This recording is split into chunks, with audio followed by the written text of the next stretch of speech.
What's going on, everybody? Welcome back to another video.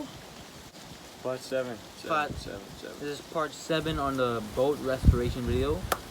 So yeah, as you guys are gonna see in the video, We hooked up a hose to it so the water could run through, and hooked up a gas tank. We need a few minor parts, some seals, and the tilt motor. yeah, we need a We need motor. to replace the tilt motor because that was not working.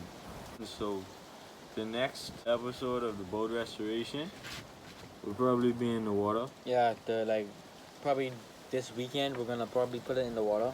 Today's Monday, and so yeah, probably a week from now it's gonna be in the water. We're gonna switch the trailers because we have to return the one it's on now.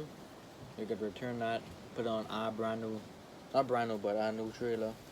Once we get the boat running, we can start repainting and making it look better. So yeah, guys, the guy who is working on the engine for us, his name is Charles.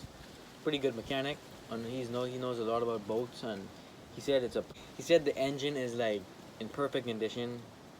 Not perfect, but Not perfect, but pretty good.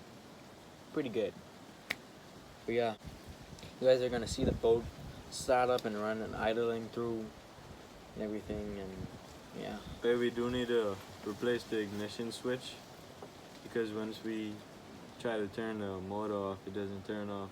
Yeah, we need to With the replace key. that. Yeah. It just starts up good, but doesn't turn off. Starts up pretty good, yeah.